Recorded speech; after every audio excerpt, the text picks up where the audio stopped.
السلام علیکم ورحمۃ اللہ وبرکاتہ۔ امید کرتی ہوں سب خیر و عافیت سے ہوں گے۔ پچھلے سبق میں ہم نے سورۃ البقرہ کی آیت نمبر 40 سے 44 تک مکمل ترجمہ اور تفسیر تک پڑھا۔ آج ہم سورۃ البقرہ کی آیت نمبر 45 سے اپنے سبق کا آغاز کرتے ہیں۔ وَاسْتَعِینُوا بِالصَّبْرِ وَالصَّلَاةِ وَإِنَّهَا لَكَبِیرَةٌ إِلَّا عَلَى الْخَاشِعِینَ۔ وَاسْتَعِینُوا اور مدد حاصل کرو تم، بالصبر صبر کے ساتھ، والصلاة اور نماز کے، وَإِنَّهَا اور بے شک وہ، لَكَبِیرَةٌ نماز ضرور بھاری ہے، إِلَّا عَلَى الْخَاشِعِینَ مگر ان پر جو دل سے میری طرف جھکتے ہیں۔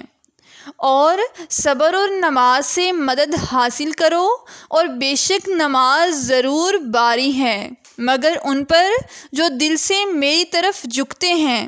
الذین یظنون انہم ملاقو ربہم وانہم الیہ راجعون۔ الذین وہ لوگ جو، یظنون یقین رکھتے ہیں، انہم بے شک وہ،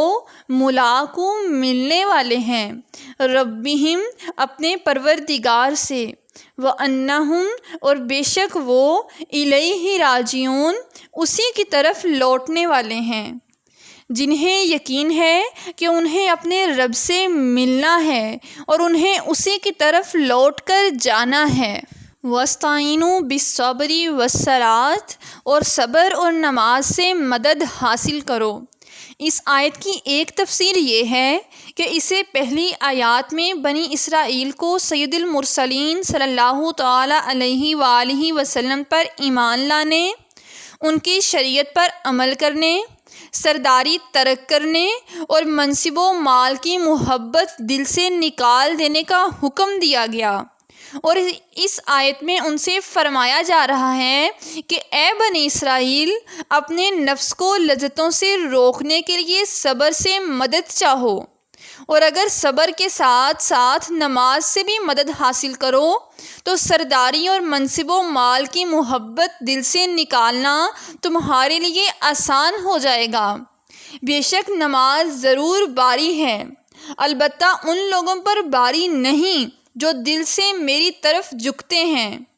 دوسری تفسیر یہ ہے کہ اے مسلمانوں، تم رضائے الہی کے حصول اور اپنی حاجتوں کی تکمیل میں صبر اور نماز سے مدد چاہو۔ وَإِنَّهَا لَكَبِیرَةٌ إِلَّا عَلَى الْخَاشِعِینَ بے شک نماز ضرور باری ہے مگر ان پر جو دل سے میری طرف جھکتے ہیں۔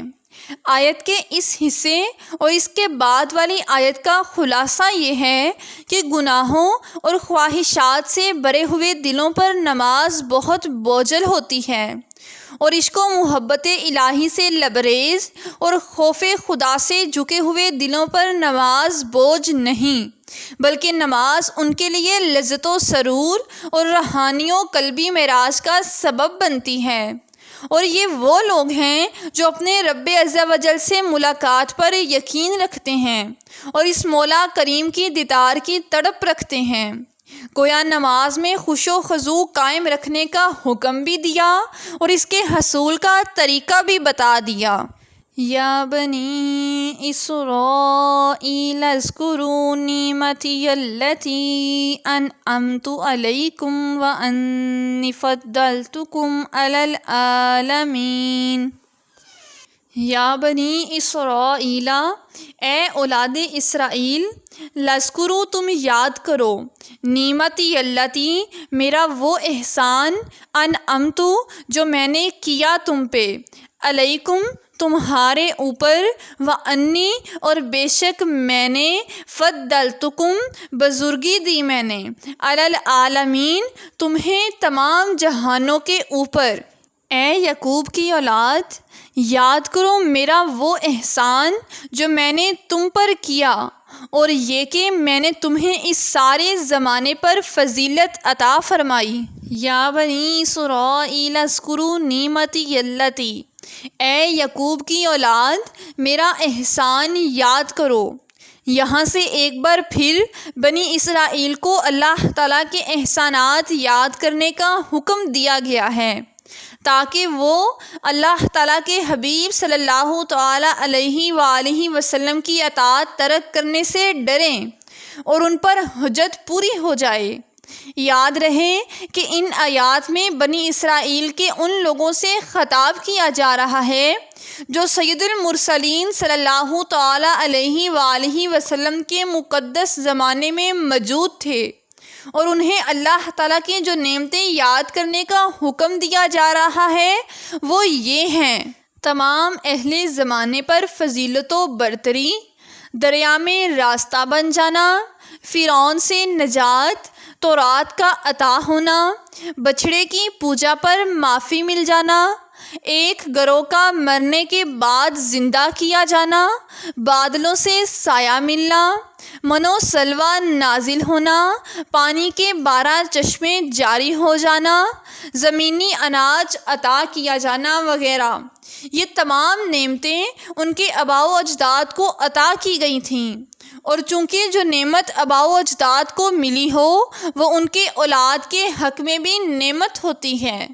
اس لیے ان سے فرمایا جا رہا ہے کہ اے یعقوب کی اولاد، میرا وہ احسان یاد کرو جو میں نے تم پر کیا، اور میرے حبیب صلی اللہ تعالیٰ علیہ وآلہ وسلم کی پیروی کر کے اور ان کے دین میں داخل ہو کر میری ان نعمتوں کا شکر ادا کرو۔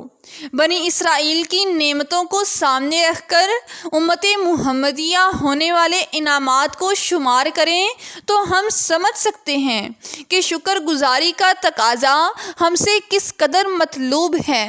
انی فضلتکم علی العالمین، میں نے تمہیں تمام جہان والوں پر فضیلت عطا فرمائی۔ اس سے مراد یہ ہے کہ بنی اسرائیل کو ان کے زمانے میں تمام لوگوں پر فضیلت عطا کی گئی، اور جب حضور پر نور صلی اللہ تعالیٰ علیہ وآلہ وسلم کی آمد ہوئی تو یہ فضیلت آپ صلی اللہ تعالیٰ علیہ وآلہ وسلم کی امت کی طرف منتقل ہو گئی، اور اللہ تعالیٰ نے اپنے حبیب صلی اللہ علیہ وآلہ وسلم کی امت کو سب امتوں سے افضل بنا دیا، جیسا کہ ارشاد فرمایا: کنتم خیر امت اخرجت للناس، اے مسلمانوں تم بہترین امت ہو جو لوگوں کی ہدایت کے لیے ظاہر کی گئی۔ واتقوا یوما لا تجزی نفس عن